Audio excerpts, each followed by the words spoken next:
Hi అందరికీ welcome back to diamond Sujata's Telugu channel. ఈ వీడియోలో వెజిటేబుల్ థాలీ యూజెస్ గురించి నా మాటల్లో తెలుసుకుంటారు.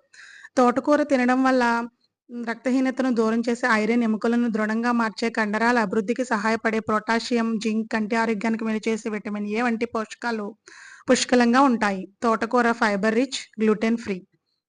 మజ్జిగ మజ్జిగను మనం మజ్జిగ చారుగా కానీ, మజ్జిగ పులుసుగా కానీ చేసుకొని తీసుకోవచ్చు. ప్లెయిన్ మజ్జిగగా కూడా తీసుకోవచ్చు. మజ్జిగలో జీర్ణక్రియకు సహాయపడే బాక్టీరియా, విటమిన్లు, ఖనిజాలు, ప్రోటీన్, కాల్షియం, పొటాషియం లాంటి పోషకాలు పుష్కలంగా ఉంటాయి. పన్నీర్‌లో ప్రోటీన్, కాల్షియం, విటమిన్ డి వంటి పోషకాలు పుష్కలంగా ఉంటాయి.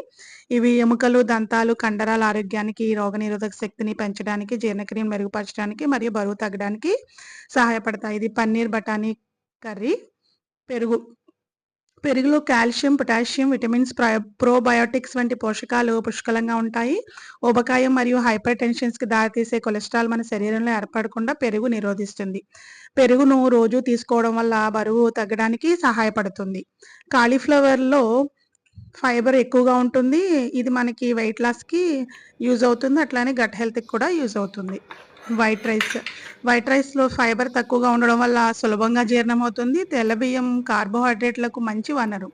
ఇది శరీరానికి త్వరగా శక్తిని ఇస్తుంది. బ్రౌన్ రైస్ లేదా తృణధాన్యాలు అంటే ఏమంటాం మనం మిల్లెట్స్ తినాలి అంటే మంటగా ఉన్నప్పుడు తినాలి అనిపించినప్పుడు సులభంగా జీర్ణమయ్యే తెల్ల బియ్యం అసౌకర్యమైన చికాకును తగ్గించడానికి గొప్ప ఎంపిక. ఇది నేను చేసిన కొన్ని వెజిటేబుల్ కర్రీస్ గురించి, అట్లానే వీటి వల్ల ఉపయోగాలు గురించి ఎక్స్‌ప్లెయిన్ చేశాను. Thank you for watching. Please like, share and subscribe my channel.